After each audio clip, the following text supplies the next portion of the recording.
आपका एक बार पुनः स्कूल ऑफ ज्योग्राफी चैनल पर स्वागत है। हम लोग 6 क्लास के चैप्टर 2 ग्लोब अक्षांश एवं देशांतर के बारे में देख रहे हैं। पहले वाले भाग में हम लोगों ने ग्लोब और पृथ्वी की आकृति के बारे में कुछ समझे और देखे हैं। आज इस वीडियो में अक्षांश एवं अक्षांश रेखा, लैटिट्यूड एंड लैटिट्यूड लाइन यानी लाइन ऑफ पैरेलल भी कहते हैं के बारे में देखेंगे। तो इसको देखने से पहले कुछ महत्वपूर्ण बिंदु को समझ लेते हैं। ये हमारी पृथ्वी है, गोल है। पृथ्वी के बीचों बीच एक लाइन है जिसके बारे में भी अक्षांश रेखा में हम लोग देखेंगे, विषुवत, जिसे 0 डिग्री भी कहते हैं। इसके उत्तर में ये एक गोला है। पृथ्वी एक गोला है और इसके बीचों बीच एक लाइन है जो लाल लाइन के रूप में दिखाई दे रहा होगा। ये पृथ्वी को 2 बराबर भागों में उत्तर और दक्षिण की ओर बांट रही है। तो ये लाइन के उत्तर वाले भाग और ये दक्षिण वाले भाग दोनों 2 गोलार्ध कहलाता है। गोला का आधा भाग गोलार्ध, उत्तरी गोलार्ध और दक्षिणी गोलार्ध। तो गोला का, पृथ्वी का ऊपर वाला भाग यानी उत्तरी भाग उत्तरी गोलार्ध,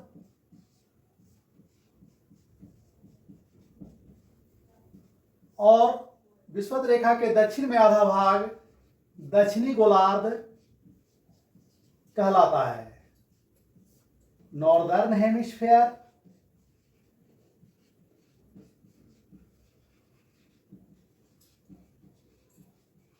और साउदर्न हेमिस्फीयर।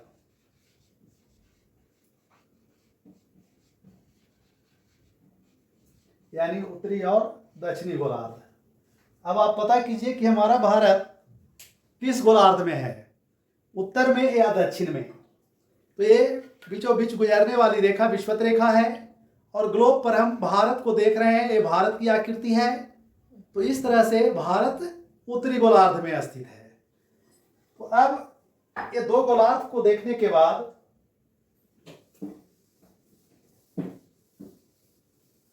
अक्षांश एवं अक्षांश रेखा को देखते हैं। तो हमारी गोल पृथ्वी जो है, इस गोल पृथ्वी पर ये बीच में केंद्र है, सेंटर है। तो सेंटर से जो रेखा बीचों बीच गुजर रही है इसे कहते हैं विषुवत रेखा, 0 डिग्री इक्वेटर। अब पृथ्वी पर विषुवत रेखा के संदर्भ में, विषुवत रेखा को संदर्भ रेखा मान रहे हैं, तो केंद्र से विषुवत रेखा के संदर्भ में जिस स्थान पर जितने डिग्री का कोण बनता है, एंगल बनता है, उसे ही उस स्थान का अक्षांश कहते हैं, लैटिट्यूड कहते हैं। यानी विषुवत रेखा के संदर्भ में पृथ्वी के केंद्र से किसी स्थान पर बनने वाली कोणीय दूरी, एंगुलर डिस्टेंस को ही उस स्थान का अक्षांश कहते हैं। जैसे इसमें देखते हैं, अगर ये पृथ्वी का केंद्र है तो ये जो लाइन जा रहा है इस पर तो कोई डिग्री का कोण बनेगा ही नहीं, 0 डिग्री होगा, इसलिए इसको कहते हैं 0 डिग्री। और जैसे जैसे हम उत्तर की ओर जा रहे हैं तो ये कोण बनता जा रहा है। तो जहां जितना डिग्री का कोण बनता जाएगा वह, जैसे मान लीजिए कि ये 10 डिग्री है तो 10 डिग्री अक्षांश कहलाएगा, लैटिट्यूड। ये कोण बना अगर यहां से यहां 15 डिग्री तो 15 डिग्री अक्षांश कहलाएगा। एक कोण बना अगर 30 डिग्री यहां से लेकर यहां तक तो ये 30 डिग्री अक्षांश कहलाएगा। इस तरह से ये मैक्सिमम कितना बन सकता है, तो ये बन सकता है 90 डिग्री तक। तो 90 डिग्री अधिकतम अक्षांश होगा। उसी तरह से चूंकि ये उत्तर में है तो ये सारे अक्षांश कहलाएंगे उत्तरी अक्षांश। 10 डिग्री, 15 डिग्री, 30 डिग्री सब क्या कहलाएंगे, उत्तरी अक्षांश। 90 डिग्री तक उत्तरी अक्षांश होगा। उसी तरह से दक्षिण में अगर यहां से जितना डिग्री का कोण बनाते हैं, मान लीजिए कि 15 डिग्री का कोण बना यहां से, तो ये 15 डिग्री दक्षिणी अक्षांश होगा। उत्तरी अक्षांश के लिए, नॉर्थ के लिए n लिखते हैं और साउथ दक्षिणी के लिए s लिखते हैं। 15 डिग्री। उसी तरह से यहां से अगर केंद्र से इस स्थान का कोण बन रहा है 30 डिग्री तो ये 30 डिग्री दक्षिण हो गया। इस तरह से मैक्सिमम कितना बनेगा, 90 डिग्री। ये एंगल कितना का बना यहां से यहां तक, 90 डिग्री का। तो मैक्सिमम 90 डिग्री दक्षिणी अक्षांश होगा। तो इस तरह से पृथ्वी के केंद्र से विषुवत रेखा के संदर्भ में जितने डिग्री का किसी स्थान पर कोण बनता है वह कोण अक्षांश कहलाता है। ध्यान रखिएगा, मैं अक्षांश की चर्चा कर रहा हूं, अक्षांश रेखा की नहीं। तो ये अक्षांश निर्धारित होता है इस तरह से। अब हम लोग अक्षांश रेखा निर्धारित करते हैं।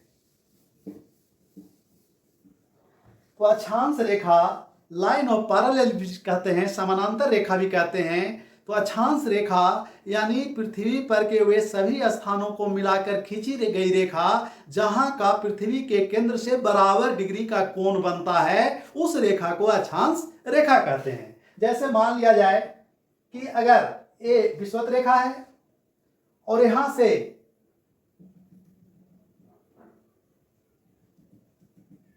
ये 10 डिग्री का बना कोण और ये 10 डिग्री का कोण बना, तो इसको मिलाकर खींची गई रेखा 10 डिग्री अक्षांश कहलाएगा, 10 डिग्री अक्षांश वाली रेखा। इसी तरह से अगर यहाँ 20 डिग्री है कोण बन रहा है ये कोण, और यहाँ भी 20 डिग्री का कोण बन रहा है, तो ये दोनों बराबर कोण वाले स्थानों को मिलाकर खींची गई रेखा ये 20 डिग्री अक्षांश रेखा कहलाएगा। तो इस तरह से अक्षांश क्या है कि पृथ्वी के केंद्र से विषुवत रेखा के संदर्भ में किसी स्थान पर बना हुआ कोण है और बराबर कोण वाले स्थानों को मिलाकर खींची गई रेखा अक्षांश रेखा है। ये स्पष्ट हो गया अक्षांश क्या है और अक्षांश रेखा क्या है। अब कुछ प्रमुख अक्षांश रेखा है, उससे संबंधित बराबर प्रश्न पूछे जाते हैं। तो मान लिया जाए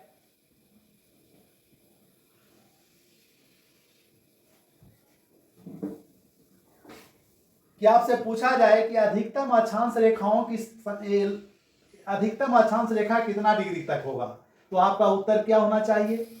अगर दे देता है, पूछ देता है कि कोई स्थान 105 डिग्री उत्तरी अक्षांश पर स्थित है, 110 डिग्री उत्तरी अक्षांश पर स्थित है, 95 डिग्री उत्तरी अक्षांश पर स्थित है, 70 डिग्री उत्तरी अक्षांश पर स्थित है, तो इसमें सही उत्तर क्या होगा, एक चुनना रहेगा। तो हमको पता है कि 90 डिग्री 90 डिग्री से अधिक अक्षांश होता ही नहीं है, 90 डिग्री से अधिक अक्षांश रेखा होगा ही नहीं, 90 डिग्री तक ही होगा मैक्सिमम। तो इसमें एक 90 डिग्री से ज्यादा 95 है, 110 है, 105 है, यानी ये तीन उत्तर तो सही हो ही नहीं सकते हैं। इसमें सही केवल होगा 70 डिग्री। अर्थात हमें जानना यह है कि 90 डिग्री से अधिक अक्षांश रेखा नहीं हो सकता है। अब पृथ्वी पर कुछ प्रमुख अक्षांश रेखाएं हैं, उसको देखते हैं। ये 0 डिग्री है पृथ्वी के बीचों बीच, जिसे विषुवत रेखा या बीचों बीच होने के कारण भूमध्य रेखा भी कह रहे हैं। विषुवत रेखा या भूमध्य रेखा इक्वेटर कह रहे हैं। अब अक्षांश रेखाओं की अधिकतम संख्या कितनी होगी, ये बहुत महत्वपूर्ण प्रश्न है। अक्षांश रेखा मैक्सिमम कितना हम देखेंगे इस पर हो सकती है।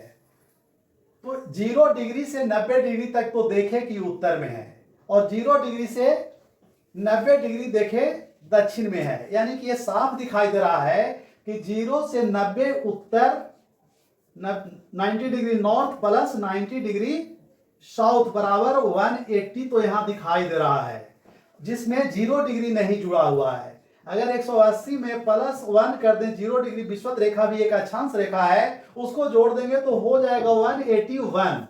लेकिन क्या ये सही है?